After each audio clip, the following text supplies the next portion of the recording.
not here yesterday. I've decided to start giving myself Mondays off because I've been working hard and need a little bit of a break, especially with the casting on weekends that I've been doing as of late. It's a little bit of recovery from my voice and my sanity. But today I'm joined by Sarcasm, who is looking to get more into Heroes casting. Just casted Nexus Mayhem yesterday, right? Correct. What's going on, everyone? How you doing? Thank you so much for having me on, Gilly. I appreciate it. Yeah, thanks for joining. It's good to get more casting practice in. Plus, it will wake me up as I've got Fight with the Femmes after this, and that requires all of my concentration because it's very chaotic. We want to cast some viewer games. So we're hoping that we'll get some viewers and we can do a custom game for. We'll have to see. Absolutely. If not, I'm going to have to just get on like 10 computers and just play it all at the same time. Don't make him do that and cast on top of it. It's going to be really difficult. I got 10 fingers, one finger for each keyboard. Only Q, so you need to pick up Sylvanas, you need to pick up Lily. Who else can you just No, I don't roll that way. I'm going to go with like super complex. I'm going to go with Abathur with only one finger. Just everyone, that would just be ridiculous to play with one finger. No problem. Indeed it would. Plus, if you'd have like different keyboards with each one, you'd have to like spread your hands out across multiple keyboards. That might be pretty difficult. No, I'm just gonna stack them up on top of each other. Like get But like shelves. staggered. Yeah, get like keyboard shells. Perfect. Totally makes sense. The You one-man could totally do LAN that. setup. The greatest Heroes of the Storm team, Team Sarcasm. Exactly. Oh, snap. There is a new stream emote I see. Look at that. Surprise. There's that new stream emote, the new Gilly stream emote. If you want it to show up on the stream, apparently, instead of in chat. And then also, I believe there's going to be 50K, but it's not in yet. But if you guys were interested, I can tell you what the 50K is going to be. It is going to be where you can update permanently whatever stream out. So if you do 50K Kappa Owls, first of all, you get to see 50K Kappa Owls, which is glorious, but then you also get to update your Kappa Owl permanently into what I believe will be Kipo Owl, which you can turn on or off if you want. Will be interesting. Someone suggested maybe do some games on the new map on the PTR. We could.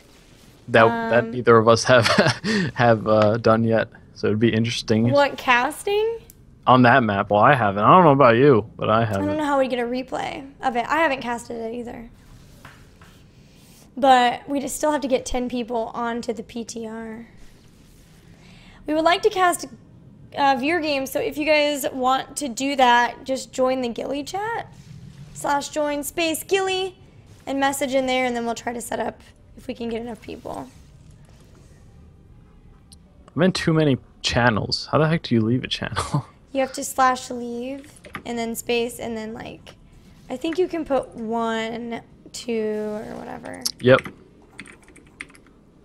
There we go. Okay, so we have 1. The imp. You can't play. What the heck? You're We gonna already cast. went over this. Could play 10 times. You can't do it. Whatever. I hear you're bae, according to W. Stanny. I suppose. But Deb, don't spend your money, your 50K yet. Because it's not ready. Oh, I can't even type in chat because for some reason I'm not logged in, even though I'm streaming currently. It's an imposter. That makes It's sense. not the real Gilly. We have 1, so I think we might want to look for a replay, and then maybe we'll get a viewer game for the second one. All right. Let me dig something up. Okay. Zergy Monster subscribed for 3 months in a row. Thank you, Zergy! Gosh, has it been 3 months already? Meg will probably do 2, maybe 3 games, depending on how much time. I have to be done at about 4:15.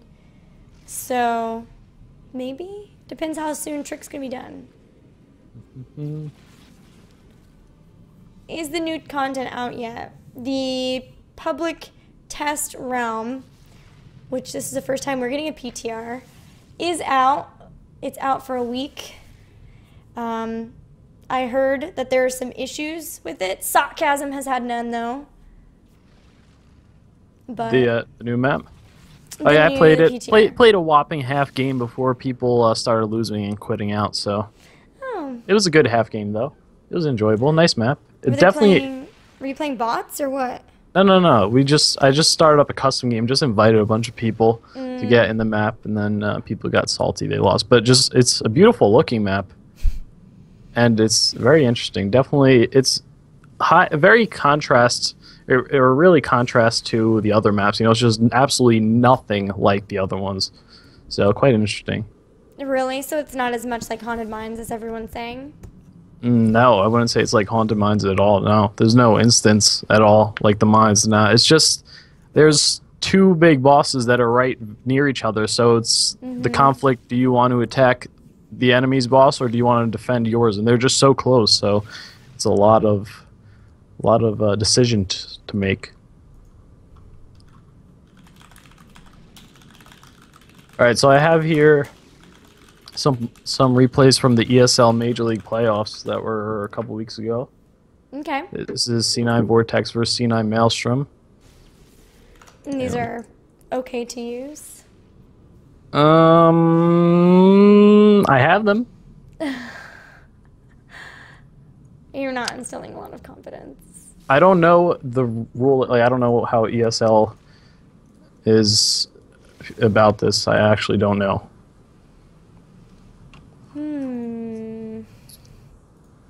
Okay, we can get one from Hotslog. That's what we'll do. Okay. Eurosven subscribed for 3 months in a row. Thank you, Eurosven. Hearts to you. So tomorrow, I think, if we get everything evened out, tomorrow and the rest of the week, I'll be streaming on the PTR. So you guys will hopefully be able to see all the new stuff. I hear there's just a complete rework on Brightwing, which I'm very excited to get my hands on. I'm really pumped to see that. There was a lot of changes on a lot of heroes. And, of course, there's a new map. There's the Butcher as well. So it'll be cool to get to see all of this before it's actually released. Nah, no Butcher on the PTR. Sad. He's not on the PTR. Sad day. They must still be balancing him. Yeah, I don't think they're gonna release him at all on the PTR, so don't hold your breath. I was so hyped too. I'm like, yes, we're gonna play Butcher. It's done down. Let's go. And I go on, and there's no Butcher. But yeah, I dropped you the replay. Desto, that's the best I can do, buddy. I'm sorry, the camera's not. Okay. Then I just have to find out where it is.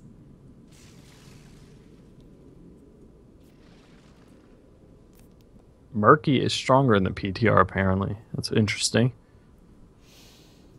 Except Living the Dream is slightly decreased.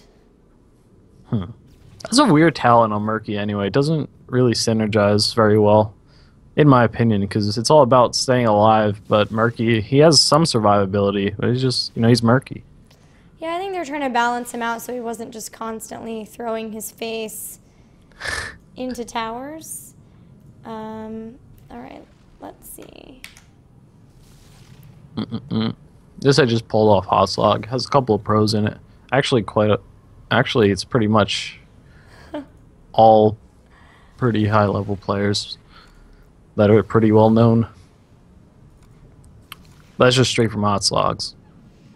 I'm hoping this is the right one because there's like 50 different folders. You're gonna pull it up. It's gonna be a replay of your first game ever. I got it. All right. I'm loading in. It's on Garden of Terror. Woo! Something I never get to see. Really? Actually, I lied. I had it today in Storm League. Yeah, I mean, I think it's one of the least favorites. Not mine's. Definitely mine's. Oh, well, yeah, I mean, but for pros, it's one of the... No, I know. I mean, we never see Haunted Mines, like, ever. Mm-hmm. Storm League has it a ton. Really? Yeah, it's actually one of their favorites. So they will usually pick it for second, which means that the team who lost will pick Haunted Mines. It's like, wow. It's actually hilarious. Yeah, I was talking about this yesterday. I'm super excited to see the more global play as far as each region playing with each other. I really think we're going to see the meta develop and each region get a lot stronger. So, yeah, there's some really good. God, this stupid thing. There's a lot of good changes between the different metas too, which is what I'm pumped about. Definitely. I have this loaded in. Yep. Same Z's. I am at -35. What time are you at? I'm right where you are. Wait, what? -35? What Oh, in the game time? the heck are you saying? The clock up top. Oh, yeah, same. I thought you were talking about the replay time. Yep, same. No. Impossible. Okay, I'm going to pull up. Why isn't my Ollie pulling up? Control 1. There it is. Okay. Sorry, guys, you're not really going to be able to see all of the talents because my overlay is up for streaming purposes. So I'll try to make sure to tell you what people are taking. Are you ready? Yeah, I'm ready when you are. Give Okay. us the New Year's Eve countdown. All right. 3, 2, 1, go. All right. Crap, I had to pause it to turn. Oh, it's fine. It's fine. It's fine, I promise. Okay. Let's see. In the blue side, we do have, looks like Pull Play-Doh some tangos, actually, with B-Kid playing Kael'thas, Apollo on Uther, King Play-Doh playing Jaina as always, Prismaticism on Lost Vikings, and Raffle Waffle playing Anubarak. Yeah, and on the other team we have a mixture of people from a couple of different teams. We have iDream playing Zeratul, Sooner on Kerrigan, Fades on Malfurion, Biceps on Joanna, and Tassadar from King Caffeine.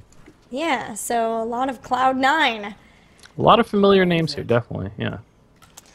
All right, so it looks like we are going to have the Lost Vikings who will be grouping up in the mid instead of trying to split them up. A lot of times you'll see them doing that when you've got a good gank squad combination like we've got from Team Red with that Kerrigan as well as some roots and stems as well. Definitely. I think what's actually pretty interesting is they're having iDream at the top with Zeratul laning rather than ganking, being that ganker, the stealth ganker that Zeratul can be. So that actually, in my opinion, relieves a little bit of pressure from the blue team. We are going to see an early pickoff on the Olaf from the Lost Vikings, so they're going to have a little bit more room to breathe in that mid lane. Yeah, and it looks like we are seeing Johanna and Kerrigan moving down, trying to pick up one of these heroes who are very far forward. Paulo is super far forward, is going to be pulled in with Condemn, trying to stun, get himself out as quickly as possible, is blinded by the shield glare. That's not going to do too much, though, and he will be able to get away. Now they're trying to actually put a ton of damage on Biceps, but Sooner is going to pull in B-Kid, who's going to get scared and run away. I would be scared from that, too. very, if that's chasing after you, I'm running. But we did actually see King Play-Doh with some nice positioning and kind of counter gank and reduce a lot of the pressure for his team sit back as his team was getting ganked. And instead, he kind of turned the tides around and ended up dealing a lot of damage to the red team over here. Yeah, now we do have the night phase spawning, and it looks like Biceps and Sooner are still trying to pick somebody up, went in with the Condemn, but nothing going to come out of that yet. We will see both teams starting to grab seeds up at the top. iDream getting very low while battling Anubarak is going to have to back up, which means Raffle Waffle has a little breathing room when picking up some of those seeds. Absolutely. We are going to see the Vikings soak in each of the lanes, which means the blue team is going to have a little bit of level advantage going into this. However, the red team is doing a good job of pushing out the lanes as much as possible before heading to these objectives, really giving them some more room to breathe. Definitely something that we don't see enough, people pushing out the lanes, especially in lower level games. But these guys are definitely well aware of that and doing a great job. Indeed, they are. Both teams are starting to take down some of those bigger terrors for more seeds. And it looks like we do have level 4 talents up for the Platos, the blue, with Envenom actually on Jaina there. So going to be looking at more burst damage and more damage from Kael'thas as well. So really focusing on damage here with that gathering power as well. Absolutely, and something that I don't think iDream is doing enough in this game is he is a Zeratul against the Lost Vikings, and he almost got ganked up there. But I feel like he's not being as aggressive as maybe he should on these Vikings when they're split up, because they're super, super easy targets for a Zeratul. That is absolutely one of their benefits, and I feel like he could just be a little bit more aggressive on them. But we are going to see a early terror from the blue team, so quite a lot of seeds early on. This is going to allow them to use the Vikings to drive this terror here. It looks like they're going to potentially go for some structures at the bottom while the rest of their team soaks. So you have a couple of choices when you do get an early terror or early objective such as this. You can really either group up and push down an objective super hard, or you could do what this team is choosing to do and kind of go for that safe soak while pushing down the objective, and that's really going to pay off for them in the long run. You see they already have almost a level advantage going into this. Yeah, and they're even going to try to pick up a takedown on King Plato, who is taking a lot of damage, but going to be able to get away. It might be Fades actually who goes down here with a hammer slap, and Kerrigan as well. So 2 heroes down. A third is stunned, double stunned as that Gravity Lapse comes out, and now Biceps will go down on top of that. So it's 3 heroes down. You mentioned the iDream on Zeratul staying in lane, and I do believe it's because he's going for that auto attack build later on because he has that seasoned marksman, so he's trying really hard to gain in as many stacks as he can. But you're right, that does leave the Vikings out and able to soak experience, and because of that, we've got a really good experience lead. They're at level 8, they've picked up 7 talents, they've even picked up that bottom 4. Absolutely, and at this bottom, looks like we do have a little bit of a skirmish between the two teams, blue team backing off. However, Prismatism getting extremely aggressive on this keep here, trying to do as much damage as he possibly can before the Garden Terror comes out, and it looks like it's about to run out of time, and he is barely, is he going to be able to escape? No, but it's only a Lost Viking, so they don't lose too much on that end. They have the other two split up, and they're still able to apply some pressure. Biceps getting a nice condemn out on Jaina. Jaina going to get bursted down extremely quickly. However, Uther with the nice burst heals, definitely one of the best burst healer in the game. Going to keep her alive, but not good enough. Yeah, even with that protective shield, wasn't quite enough to be able to keep her alive. And now that does mean level 7 talents have been equalized for our red team. They did grab a promote on that Tassadar, so that's going to be nice. A little help when it comes to laning. As well as, let's see, Johanna picking up battle momentum, and same for Kerrigan. So we're going to be looking at being able to use all of our abilities very quickly. A lot of condemns, a lot of primal grasps, and a lot of lockdown. I think Battle Momentum is an interesting choice on Kerrigan, as she is, of course, a very bursty assassin, but this just means she's going to be looking to sustain herself in the fights a little bit longer with those auto attacks, keep resetting her cooldown. So I don't necessarily think it's a bad choice. I just think it's quite interesting in this particular scenario. And in this scenario, they're going to need it because their opponents have reached those level 10 heroic abilities, and just in time for the night phase. So this is a time when we're going to see the red team trying to catch back up, being cautious, and trying to get seeds. They only need a few more in order to pick up the Garden Terror. They do have to be careful because they don't have the heroic abilities. Let's see, looking at it, we do have Water Elemental, Divine Shield, the Longboat Raid, Phoenix, and Locust Swarm. And Fades, getting very low, will be taken out. Yeah, very, very... it's important to know when to be aggressive. Of course, level 10 is that time when you have the level 10 advantage that you really want to push your lead and take advantage of the fact that the opponent still doesn't have level 10. Looks like iDream is going to get a little bit aggressive. Going to blink out, going to get stunned by Uther, and it looks like Apollo on Uther is going to disengage.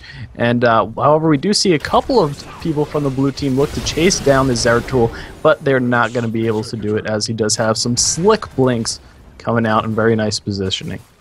Yeah, he's a difficult one to catch there, that's Zeratul, but that does set up a little bit of an opportunity for our blue team to grab seeds here on bottom. Looks like red team will do the same on top. They've also picked up their heroic abilities. They've got the Archon, the Blessed Shield, Tranquility, Maelstrom, and then Void Prison as well. So they've got a lot of opportunities to set up some good fights, and looks like Eric will be the first one to go down here from that. Definitely, Red Team has a ton of initiation power now that they've actually equalized, and now that they are on the same level playing field regarding the talents, it looks like they might be a little bit aggressive and seek a fight here, or maybe seek a quick pick-off out on iDream, who is at the top lane by himself with the rest of his team a little bit far behind, so Raffle Waffle getting very aggressive on him. However, Sooner coming in for the counter gank with the nice pull to keep him away from iDream. iDream with the blink is going to be able to escape, and that is going to allow him to survive. So definitely great map awareness from Sooner to kind of get a sense that what the blue team is trying to do and prevent them from doing that. Yeah, and the Venom was really key there as well, taking him down very quickly and fast enough that Zeratul was able to get away there. It does help, but their opponents are still level 13, so they've got to be a little bit cautious here. Looks like we'll see Red Team push in the mid, whereas up top we've got Blue Team also with a push. So looking to trade forts here, but both also choosing to defend, making sure they don't just let the Terror push by itself. Absolutely. Teams definitely making a trade-off here. Which is more important to you? Do you want the top keep, or the top fort, excuse me, or the middle fort? And it looks like we are going to see a nice defense from the blue team on this mid fort. So they're going to keep that alive, whereas they are able to take the top fort from the enemy team. So nice little trade-off there. They didn't really lose too much. I'm sorry, I was engaged in a dance party, which is a requirement on my stream occasionally. So now I am back and ready. Let's see.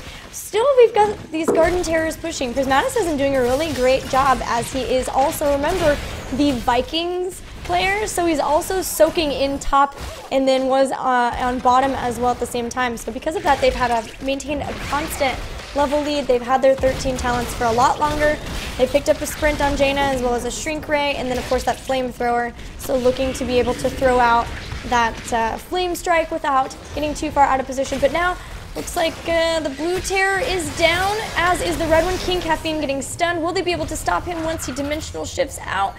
Looks like for now he's out, but there's the Flame Strike shielding himself. Oh my gosh, the Phoenix is going to zone him out and be able to take him down finally.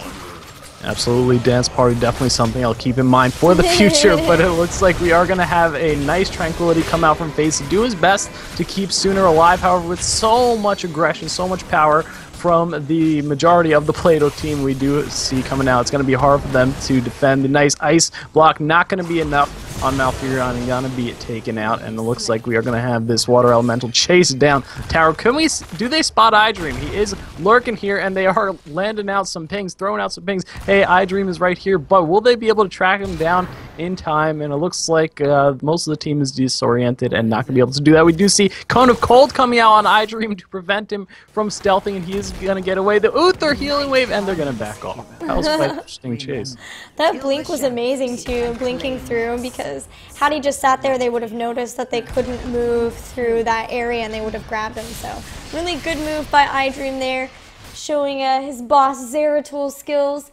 We've got Night Phase coming out in just a few seconds, so we're seeing everybody murk up. The experience lead still in favor of Team Blue. They're almost about to their level 16 talents, whereas still a level and a half away from that for Red Team, but they have caught B-Kid out. Will they be able to take him down? It looks like yes. Definitely, we see the extra experience lead coming out from the Vikings, definitely paying off in the long run. But we are going to see an engage here. Nice Kerrigan play, getting and a nice Void Prison. Oh my goodness, I didn't even notice that.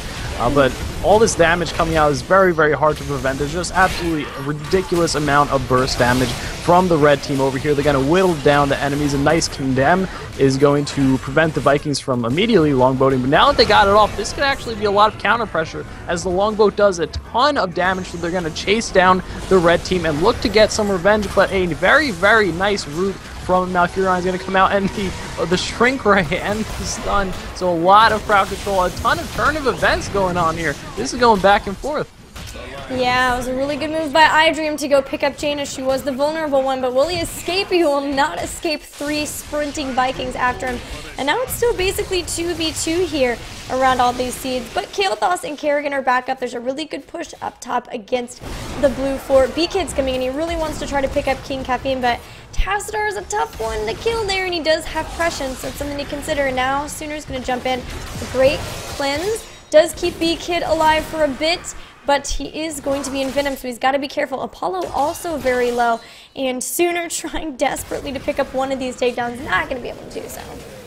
I was actually surprised at how aggressive Sooner got in a 1v2 situation, but he definitely knows his limits. Going to get pulled out on Uther, try his best to stay alive. However, we're going to see the slam from the Garden Tower. Going to stun the Uther, and Uther is going to pay the ultimate price. We are going to see a Nubrak initiate out on that exposed Malfurion, maybe a little bit overextended, and Bicep's going to do his best to escape as Johanna, but even though she is Johanna, one of the most tanky heroes in the game, she is not able to escape the force of the entire blue team here. Yeah, you mentioned how gutsy Kerrigan was to go up in a 1v2 situation, and especially 1v2 when Kael'thas has level 16, because that's when his big power spike hits. He did end up grabbing Ignite, where his Flame Strike will apply a Living Bomb to everybody it hits, and now he's going to start dealing a ton of damage. So this is the time when Kael'thas B-Kid should be shining here, but they are right now content to try to control the Seed Wars. They've already grabbed one Terror. If they can grab all these seeds too, they'll be able to prevent their opponents from grabbing them as well. Absolutely, and definitely that huge power spike from Kael'thas was quite intimidating for the Kael'thas, however, she didn't care. So at the bottom, we are going to see these Vikings getting chased down, and it's going to be a cat and mouse. And they are pretty much going to be taking out the boat, coming out for a last-ditch effort. Will their team be able to get to them in time? Looks like that's what Uther is trying to do, but I don't think Apollo is going to be much effect there. So we're just see a little bit of clearing out, kind of almost a reset on the board here, as we do see the blue team with their Terror look to push down an objective. They are down a hero. The Lost Vikings were just all taken out, so that's going to put them a little bit of a disadvantage. Despite the fact they have a Terror, they're not going to be able to be as aggressive as maybe they want, but they're just going to look to get in here, do a little bit of siege damage, and then get out without losing too much in the process. Yeah, I think that the Vikings did a really good job of actually just kind of distracting while they were able to pick up all of those seeds. And now they are almost level 20. They've just got one level left. So once again, as always, they've maintained a very good experience, which is what you want to do with the Vikings. B-Kid getting caught out. A great cleanse into a Divine Shield means that he doesn't get pulled by the Primal Grasp, and then a Hammer of Justice trying to keep Sooner off of B-Kid.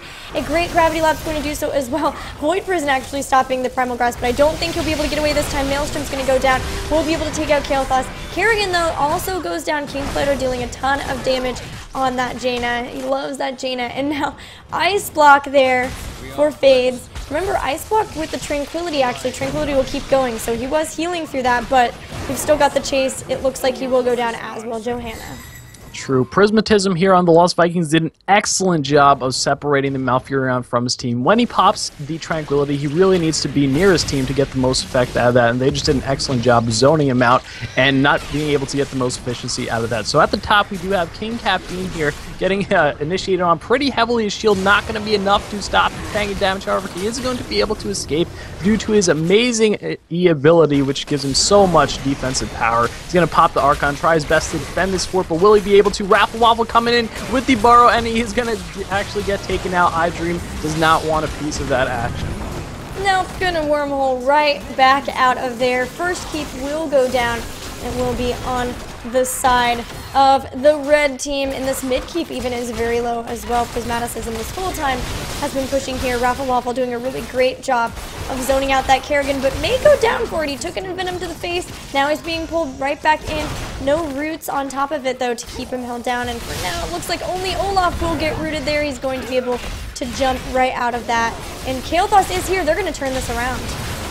Absolutely. That was definitely not a fight you want to engage. First of all, they had a friendly hero down, plus they have the level 20 disadvantage. They do not have level 20 where their enemy does, so that's just going to give the blue team a huge advantage going into that fight. Absolutely should have been a little bit more defense, but their backs were against the wall. A nice Void Prison coming out from iDream to potentially save the day, but I don't know if it will be enough to stop this huge force from taking down this core, and it looks like they are going to be able to get it, bursting it down now with only Tassadar left to defend. Do you think Tassadar, the lone wolf, Tassadar will be able to defend this 1v5? Nope, I don't believe so. He's going to race Car out of there, trying to just maybe take out Raffle Waffle, but won't even be able to do that, getting stunned, needing to get away, dropping shields even on the core. An admirable defense, but nonetheless, it is blue team who will take the victory.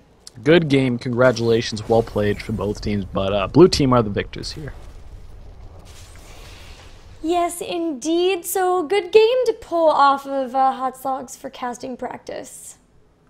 Definitely. That was exciting. I saw a lot of back and forth action. Honestly, that could have went either way for quite a while, but it just until towards the end when the blue team started getting a little bit of advantage. Definitely the Lost Vikings a huge factor there, allowed them to hit level 20 first, and that really allowed them to win that final team fight and put the final nail in the coffin. Yeah, I thought it was a really good strategy to have Prismaticism group up the Vikings, trying to keep them safe from any sort of ganks early on, but then once they went into the night phase every time to group back out so that allowing the rest of his teammates to be able to leave lane completely and not have to worry about that experience gain. And like you said, they did a constant job of making sure of staying ahead in experience. That's what you got to do with the Vikings, and then they even won it before their opponents could ever catch back up to 20. Absolutely. Excellent job overall. Okay, let's see who all we've got in the chat to play so far. There we go.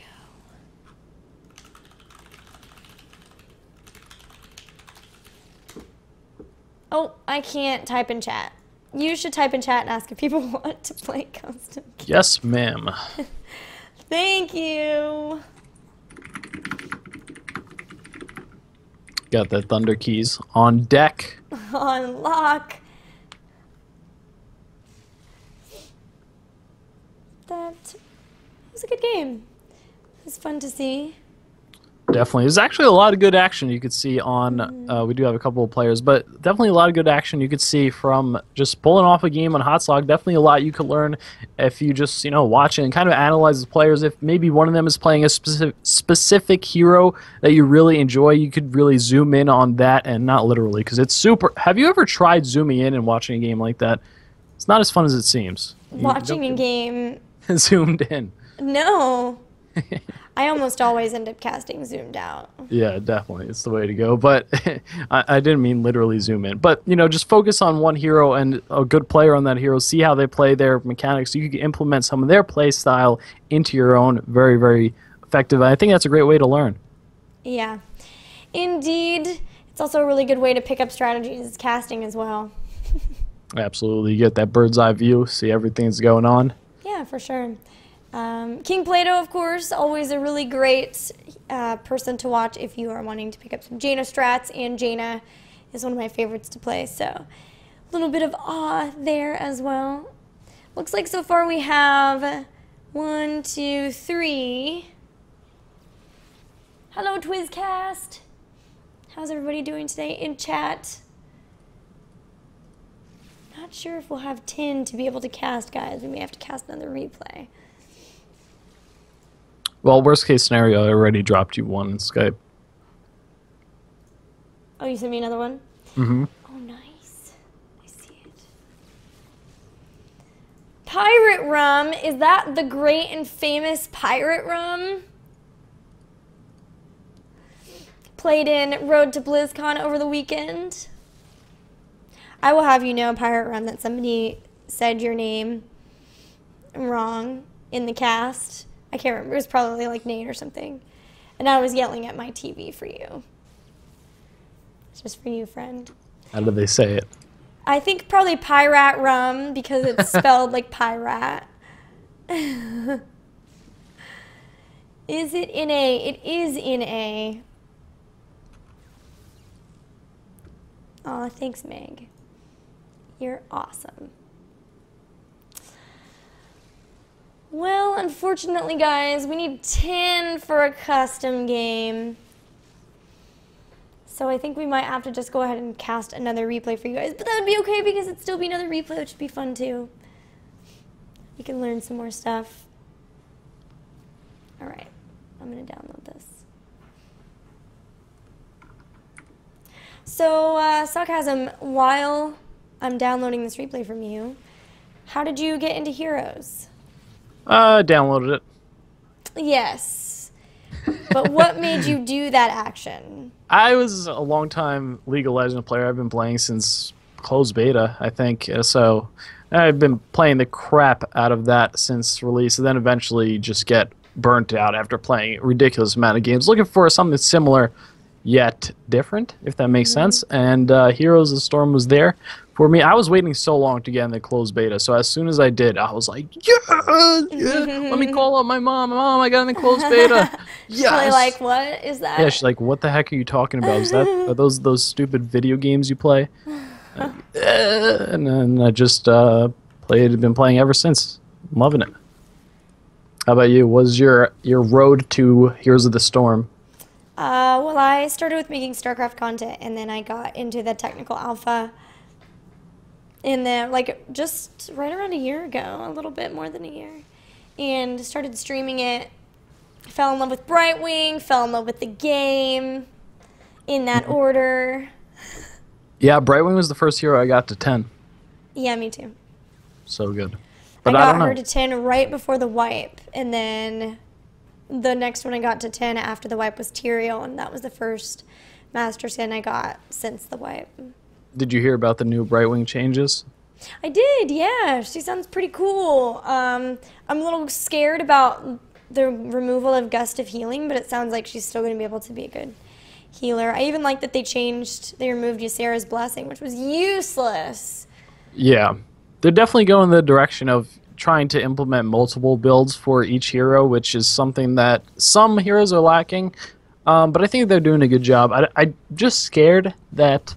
Well, I'm not really scared, but I just hope it's not like a Brightwing super nerf. You know, sometimes they go a little bit overboard if a hero's in a good spot, and they just go too far overboard in the direction of nerfing them down. Yeah, I was a little confused by the changes because they took Promote out, and it kind of seemed to me like they would like the way that was going with her, because she should be kind of a beast in lane because she can, like, leave lane very last to go to a team, so it makes sense for her to be a good laner, but they removed the Promote. I think they just are not happy overall with what's going on with Promote, to be honest, though.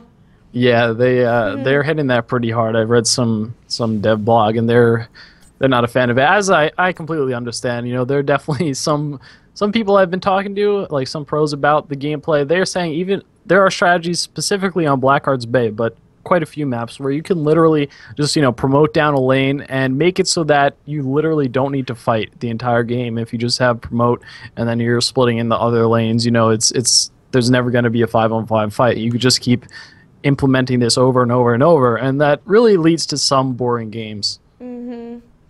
Jack Bandit said last time Brightwing got nerfed, people cried bloody murder, and yet she's still one of the top supports in the game. That's true, but it did take a long time for people to realize that the change to Rewind wasn't a just total destruction. But I will have you know that I continued playing her all the way through that, and I was like, she's not that bad, guys. Because, you know, they also changed the phase shift from 30 to 45, which was not at all a problem. And then Daydarian asked, have there been any changes to Lily to make her competitive and viable in competitive games? They haven't really changed her, but they changed how displaces work, which kind of in effect changed her, because it's going to be more difficult to knock her out of her interrupt jug. Yeah, a jug of 1,000 cups. Yeah. They also they did nerf Kung Fu Hustle a little bit, which makes sense because once she got to 20, it was like impossible. And then it looks like they changed Blinding Wind just slightly. Yeah, just blinds in general. They're making it more time-based, I believe, rather than based on attack-based. I think that's good. Yeah, because it's good better against auto attack heroes that attack faster, like Vala, for example, where she's just gonna be pew pew pew pew pew. It's really gonna start doing some damage. So maybe we'll see a little bit more play out of Lily this patch. Yeah, I like the idea. I mean, part of the problem is still for her that you can't control who her heal goes to. And so you have to be very cognizant of the positioning you're in. But as a Brightwing player, I kind of like that because Brightwing's the same way, obviously, because her heal's an aura. But like if you're wanting to prioritize healing your assassin, who maybe needs the heal, but your tank is lower percentage health, it's like sometimes you can accidentally heal the wrong person. But I would love to see her a lot more, and I'm hoping because it's going to be a little bit more harder to hit her out of Jug of a Thousand Cups, that maybe that'll be what we need. I don't know. Definitely. I don't know about the change of Kung Fu Hustle though. 'Cause she's barely picked as it is, as you said, mostly for the randomness. Well, it's not random, but mostly for the inability to be able to choose who you're healing, blinding, crowd control, all that. So it's a little bit almost random. It's not quite random. There is, of course, a method to the madness, but it's just the lack of control makes her difficult to play at times. But I don't know. You know, I think she needed something to get back into the game, be a little bit more viable. And I don't know if these changes will be enough, but they're making progress. Yeah, I mean, they definitely need to do something too, because we've already seen what can happen in the double ban system when a team is completely prioritizing and kind of trolling through the supports, because that happened at a DreamHack. Team Liquid banned 2 and then picked 2 and then kind of forced Lily on a team. So that's not very nice, but that's something that is a problem. I mean, the last support we had was Rhaegar, so I think making Lily more viable, bringing in the Monk, that will help a lot. Yeah, I think it's just time for another support. Monk, here we come. But we don't know when that's coming as of yet, so let's not get too far ahead of ourselves. But it's going to be awesome.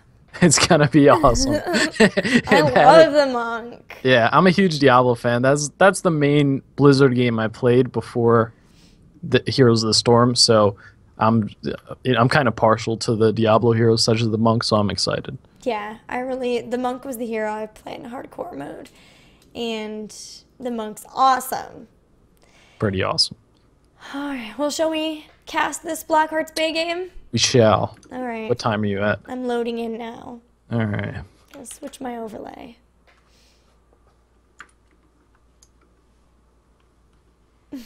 Just go damage Lily and then don't do that. All right, I'm at 0, 0, 0, 0. All right, what time are you at? 0, 0, 0, 0, 0. I just added an extra 0. I was like, really? Is it there? You run a whole new level, apparently. Yeah. Okay, so 3, 2, 1, go. Okay, it just spawned in. You? Yep. Okay, awesome. Let's see here. I recognize some of these names as well. Looks like in blue we have Night Knight playing Illidan. Sakurasu playing Jaina. Carl the Llama, one of my favorite names in game, playing Uther. Who is that on ATC Insider, I think? Yep. And Faker Fangirl playing the Murky. Great. And from the red team, rather, it's reverse for me, so sorry for the confusion. But for my blue team, your red team, we have Grim Reaper on Anubarak, Nerd on Lily, the Thug Life on Nova, Tomi on Keltas, maybe Tommy, sorry for butchering your name, and Nico on Vala. I know Grim Reaper. I cast that individual fairly often in the amateur series. So that's pretty cool to see. All right, well, it looks like we do have Block on Murky, so going to be going for that little bit of survivability that you mentioned. So I'm pretty sure we'll see Live in the Dream then at 4. Quite interesting. Actually interesting that the red team, or your blue team, is going to be confusing, but the team with Vala on it decided to send Vala immediately down bottom, and they, of course, because they did have a player disadvantage, did not want to really commit to that vision, which is something I see quite often, and it's quite dangerous in solo queue matches especially. You know, people just getting way too aggressive over that little vision. It's not that important, especially early on when there are other objectives, such as the chest coming up. We are going to see Illidan dive in here, a nice blizzard to zone out the enemy team. Grim Reaper going to get body blocked, would be able to burrow charge away, rather, and they're going to collect the coins and proceed to retreat. Looks like similar on bottom, we also have one team picking up all of the coins, with the red team grabbing those, or well, the right team. Maybe? I guess it would not be. I guess you'd still be. But anyway, Night Knight coming in here, going to take a lot of damage. Or maybe some damage from Vala. Vala did go multi-shot build, so that's going to be nice for them. They'll be able to clear out lanes really quickly. You kind of want to do that. There's so many objectives on this map that you want to be able to clear out the lanes really fast and then move from objective to objective. So they'll be able to do that with all of that AoE damage. Absolutely. It's pretty important to be pushing out the lane, especially when you are kind of on that island, you know, that lane that's not near any of the other lanes. But at the bottom, we do have Night Knight getting very, very aggressive out on Nico, looking for the kill, looking for blood, but not going to be able to get it. ETC is going to retreat as well and look to turn in that coin potentially. Once again, we see a little bit of skirmish up here at the Vision site. What is this thing called? Little Vision site tower. thing? Vision tower that's not really a tower. Yeah, that's true. Yeah, definitely a little skirmish over that, and kind of a back and forth. These top 2 lanes where most of the action is going to be the majority of the time, so definitely pay attention to that. But we did just see level 4 come out from the right team, and they might be looking to get a little bit aggressive. Excellent job there, as you covered the dance party perfectly and you didn't even know it. We have level 4 talents coming out for the blue team, and we have 2 Envenoms already, so Murky actually going to pick up Envenom there, as well as Jaina. They're going to be really looking to burst somebody down, but to counter the burst of that might be coming on their team, they also have a protective shield on Uther. Looking at the other side, Beetle build for a new Barak. Lili's still going to go ahead and grab Healing Ward, so even though we've got some changes, some nerfs to that, still feeling confident in grabbing that, maybe for those long fights around the turning point. Yeah, definitely. We are going to see some fights kind of localized in certain areas, such as the turning points, the chest, so I could see how Healing Ward can be effective here. Now, something interesting, if you look in the middle lane, Murky has a very oddly placed egg kind of just out there, and the enemy team does have a Nova and a Kalthus, and these 2 are really, really good at picking that off, so it's kind of dangerous. You want to be careful with that placement. But they're the team on the left is gonna look to push down the mid lane after they do push the top lane. So that's kind of the strategy that we see quite often on this map. Kind of groups of roamers, just, you know, dipping back and forth between the lane, pushing one out, and then proceeding to the objective, which is what they're looking to do now. Murky just being extremely annoying, such a nuisance with that bubble, hard to take down, and they're doing so much damage on this Nova. She has no choice but to retreat and barely escape. She barely escapes, but Illidan was not so lucky on bottoms. A great gravity lapse by Kael'thas was able to pick up that takedown, and now they also grabbed all of the coins on bottom. How's the top chest doing? Top chest is doing well. Looks like the team on the left is able to secure the majority of the coins, and Murky once again just being such a nuisance. He's just doing a good job of going in there, being annoying, making sure the enemy doesn't do what they want, and dipping out before he dies. Well, the first turn-in is going to go to Team Red, but there's not very much damage on the structure, so they may not actually pick up the fort takedown there. As far as experience goes, because of those small pickups on Murky as well as that one on Illidan, they were able to pick up level 7 faster, but with the takedown on Valla, blue team's now level 7 as well. So we're going to have level 7 talents start to coming out. We do have a cleanse for Uther. No cleanse, though, on the side of Red team, and that's going to be difficult if Murky decides to go for that Octograb. Oh yeah, that's going to be super. That is just, speaking of Murky being annoying, Octograb is the epitome of annoying, especially if you are the one that gets chosen, the lucky winner to get hit by the Octograb. We are going to see Illidan try to turn in Valla, maybe contest it. No, Valla does not want piece of action. We do see a little skirmish breaking off at the top, Jaina getting very low, and that blind that we just spoke about on Lily going to be able to take her out, and Faker Fangirl going to dive in here, just bubble immediately, and will Carl the Llama survive? Yes, he is. On the blue team, or the team on the left rather, so I guess it's not blue for you, but on the left team we do have kind of everyone just doing their own thing, initiating one by one, and that's not going to cut it at this level of play. You know, it's very important to know how many teammates your team or the enemy team has before you initiate, and it doesn't seem like something they're doing very well. They're just going in, dying, another one, go in, die, and it's really giving them a slight disadvantage. So your team on the left, does it have Illidan? It does, yeah. Oh, okay, good. So at least we still have that. Oh, Nerd getting very low and will be taken out. Poor small panda will go down. And so although we do have still a little bit of an experience lead, blue team's doing a really good job of trying to even it up by getting a few of those takedowns. And they've also almost gotten a turn-in as well. 8 coins so far turned in. Carl the Llama going to come in, see some red team members though, and turn right around and walk out of there. Yeah, we are going to see the team on the right look to turn in their gems here. I believe they do not have enough, but they're going to try to be safe with that. That is something that I see people do occasionally, you know, especially in solo queue. People get some coins. They don't want to risk losing it and dying, so they just turn it in immediately. But we're going to see a very, very nice precision strike here, doing some damage, not only taking out the Murky, but also zoning out the enemy team. Definitely very good zoning tool, and we are going to see the nice Jug of 1,000 Cups coming out for Lily to completely sustain her whole team, and pretty much her whole team is very healthy here. Yeah, Carl the Llama trying so hard to run away. Impaled does not quite hit him, so for now is escaping and will do so with his 4 coins. We do have heroics for both teams like we saw. We did see that mosh pit from ETC, as well as there is an Octograb, Divine Shield, Water Elemental, and Metamorphosis on the side of the left team. And then, of course, Jug of 1,000 Cups, Precision Strike, Phoenix, Strafe, and Locust Swarm for our red team on the right. Definitely. We're going to see the chests come up here, and something I feel like as a Nova, you should be doing a little bit more if the enemy team has a Murky is hunt down those eggs. You know, if you do play Murky a little bit, you kind of get an idea of where his egg is going to be, where he's coming from, and so actually playing Murky can be a good way to figure out how to counter Murky, especially as a stealth hero. Oh, we are going to see an Octograb come up, followed by a very, very nice Precision Strike. Nova is absolutely on point with that, and the nice Phoenix followed up with the Burrow Charge, going to be able to take out ETC. That is a dead ETC. Man, I really like the synergy from the Phoenix and the Precision Strike. It really creates an area of mass death and destruction as they were able to pick up ETC there, especially before any sort of mosh pit could go down. Now there's the Metamorphosis though, and Kael'thas is way far in front, will be taken out there. Jug of 1,000 Cups going to instantly come down. Will Carl the Llama, Hammer of Justice, her out of that? So far, no. Now the Hammer of Justice goes down actually on the Thug Life, Nova, who will be taken out as well. Absolutely. Illidan, such a great pick against Lily and Nova. They absolutely have no escape.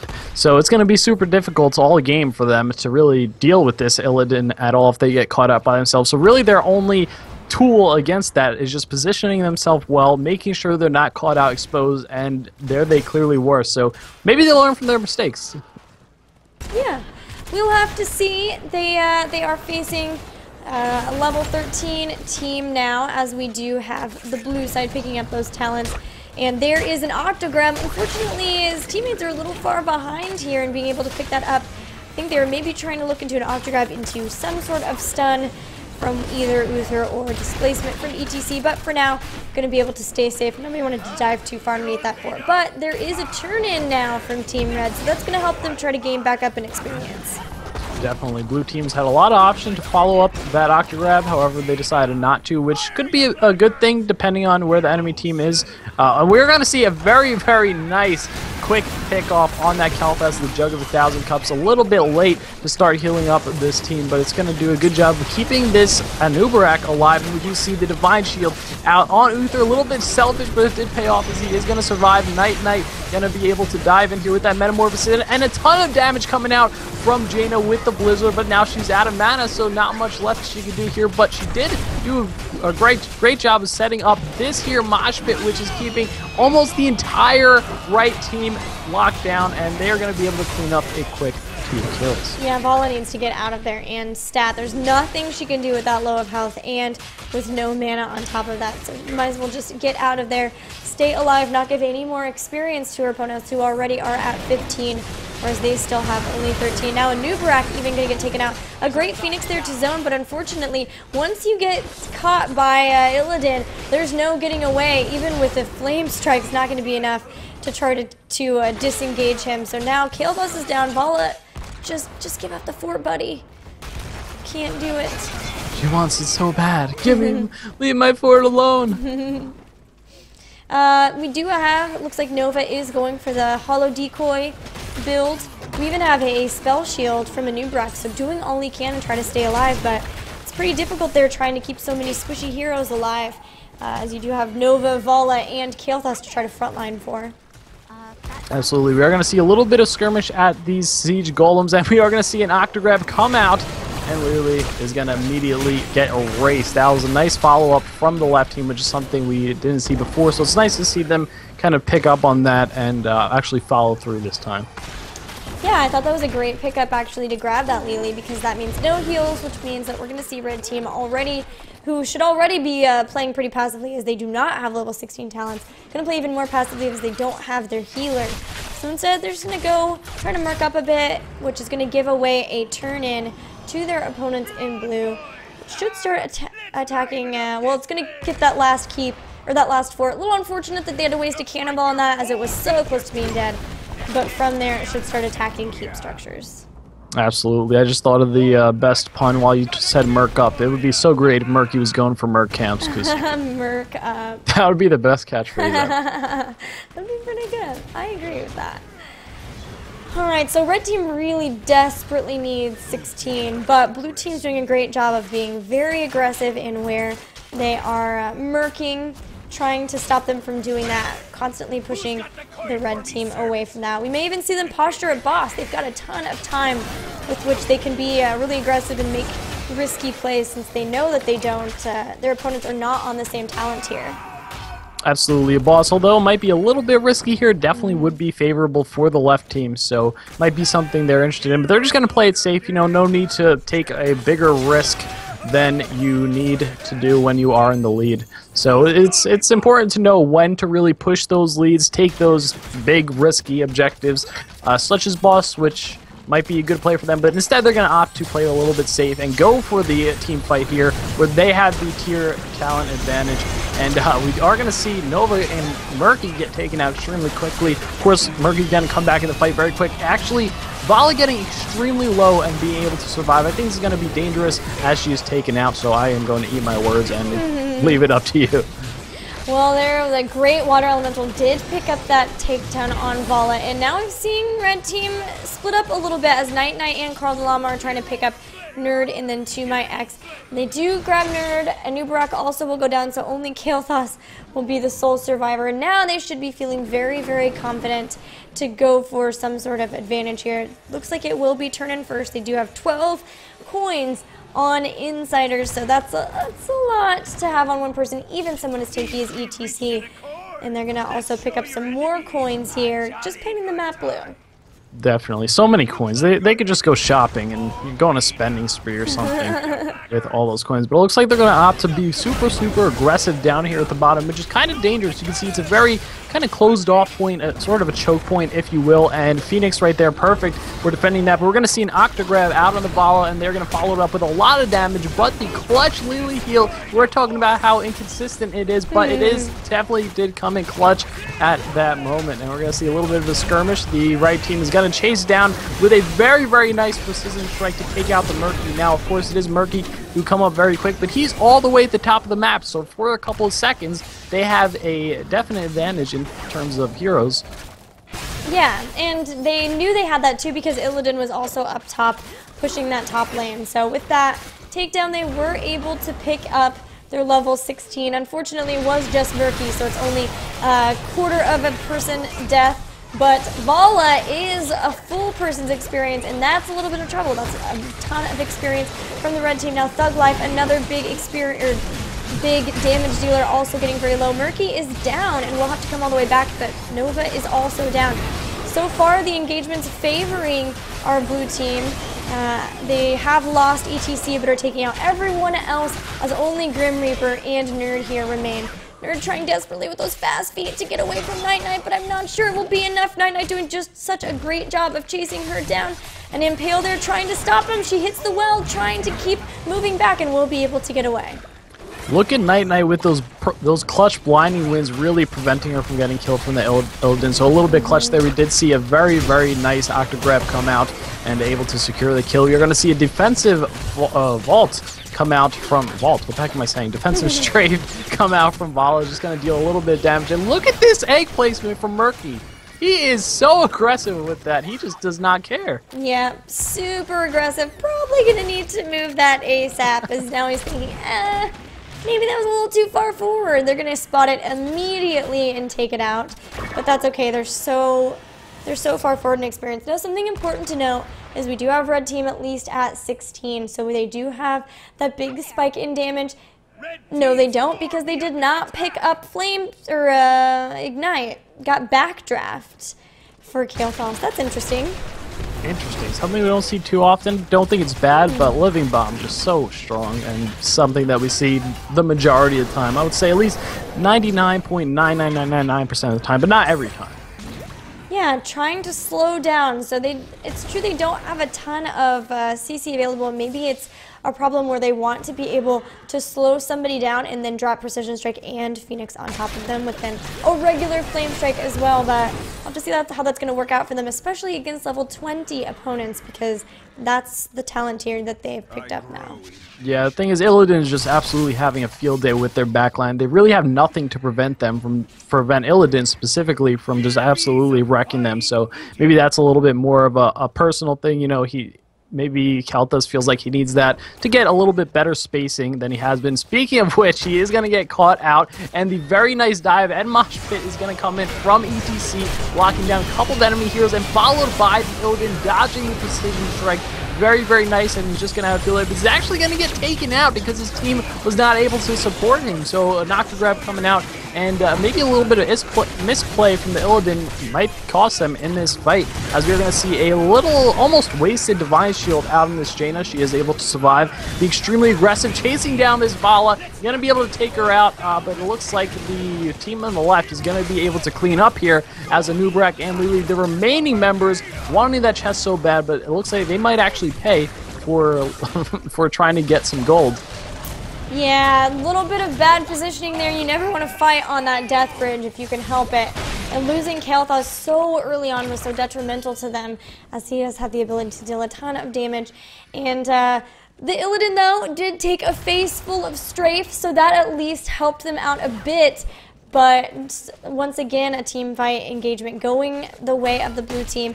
And this means that they're going to try to go after this boss. Right now, they've only got Uther and Jaina up here, as Insider and Faker Fangirl are picking up these bruisers, but I don't think we're going to see Red Team try to contest. In fact, they've got to get out of here. An Octograb going down on Kael'thas. A good stun, but not enough, as Kael'thas once again goes down, and now he's down for 53 seconds, Sarcasm. Yeah, definitely. We're seeing a lot of kind of back and forth here. Very, very interesting, as we did see Murky V such a distraction, and despite the fact that it is only 2 people at the boss, Uther and Jaina, they do have sort of the damage and sustain combination that they need enough to at least wait and kind of stall out for their team to get there. So just get a little head start on the boss while the rest of the team is either distracting or respawning and coming back. So good job on Murky there from that little distraction. Definitely one of his assets, what he's good at. And we do see yet another quite interesting egg placement over here at the Doubloon camp on the right. He just is super aggressive with it. He doesn't care about hiding those. Why would you hide the egg? You can just place it right in the middle of the map. Well, they are so far forward in their lane push and their mercenaries that they know that they've got a really good positioning here. He can't afford to have a forward positioning. I mean, Faker Fangirl has yet to actually lose, die. The one time I think he lost his egg was that really far forward one, and he was able to get out. So feeling very confident in their ability so far to be able to keep that egg safe. Now, it looks like Red Team's having to deal with the Golem that was pushing toward top. It did take down the keep, and now they've really got to get 20. They still don't have 20, and their opponents are 22. Absolutely. Keep in mind, they're putting so much pressure on the enemies with Merc camps pushing the lanes. You see all the lanes are pushed so far, so really that's going to allow them to be a little bit more aggressive. And we are going to see a fight over here at the core, a little bit of a huge engagement. And this looks like this could very well be the end of the game. We're going to see a nice Divine Shield out on ETC to prevent a lot of damage, and they're just going to try to take down this core. Oh man, Night metamorphosized and melted Kael'thas there. Now Valla even is going to go down, and that will be it. It will be our blue team, aka your red team, winning the game. Yeah, Valla absolutely got erased there. That was super dangerous for them. They barely just hit level 20. Half of them literally didn't even pick their Storm talent yet, so they're a little bit behind in that team fight. Unfortunate, but the team on the left definitely did a good job of pushing forward, applying tons of pressure, and really knowing when to push those team fights and really just initiate super hard. The Illidan, take out the back line, ended up paying out for them. Yeah, I really like that the 2 Storm Talents they did pick up were, of course, Kung Fu Hustle, the easiest one to grab, and then poor Kael'thas saying, I really need Bolt of the Storm, like, so much. Yeah, he was just so scared of that Illidan, as you should Yeah. be as a Kael'thas when you don't really have too much of a front line. So that backdraft pick for the level 16 talent, something like I said we don't see often, but I think he was just so scared of Illidan. Yeah, I mean, this is something to consider too when you do have somebody as squishy as Kael'thas. Yes, they do a ton of damage, but you have to be able to have a good front line to be able to keep them alive. And I think Anub'arak really struggled with trying to keep three squishy heroes like that, Kael'thas, Vala, and Nova. I mean, yeah, Nova has Cloak, but she was still getting taken out a lot, and that just really goes to show that, yes, Anub'arak is a really cool frontliner, but he really needs a little bit more support as he is a squishier warrior, something like another warrior. A lot of times we see a dual warrior compositions with the Kael'thas, or like a Tassadar for shields, or even just, you know, the Uther who has that divine shield to at least increase sustainability a bit. Yeah, the double warrior composition definitely something that's gaining a lot more popularity. Even multiple melee heroes gaining a lot more popularity. We do have the Anub'arak and the Vala who have blood for blood, so could have potentially seen a all blood for blood composition if we've seen Rhaegar and Tyrael picked up here as well, along with a different assassin instead of Nova, which could have been interesting. Of course, they didn't decide to go for that, but definitely was a good game nonetheless and quite enjoyable. All right, well, I'm checking. If we don't have 10 people immediately in chat, I have to go. Sorry, guys, but we'll try to see really fast if we have enough to cast a viewer game. I know we've got Megasaurus and Rhinoceros. The Imp should still be in there as well. Sarcasm. Count 10. Yes, but does that include me and Sarcasm? Who will not be playing. We will be casting. Rex subscribed 2 months in a row. Cattleprod subscribed 3 months in a row. Thank you guys so much. Thank you. You guys are the best. Or, as Cattleprod would say, wow. I have seen that gif. And Jack Bandit, too. Thank you, Jack Bandit. You guys are great. Okay, so there's 12 including you. Okay, let me hurry. I love you guys, but we're going to have to do, let's see. We'll do Tomb of the Spider Queen, so hopefully it's shorter.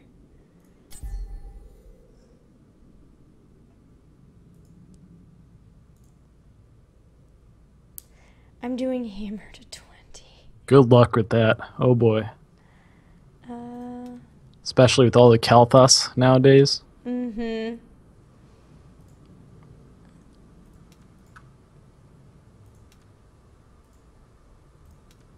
I don't know if we're gonna have enough people.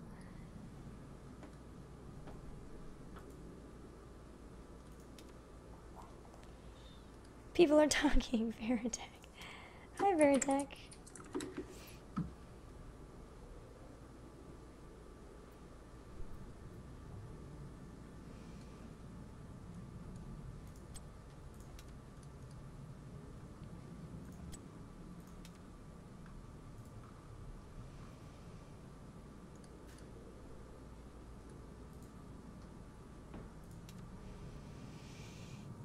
All right, switch me over to player. I'm ready. You're gonna play?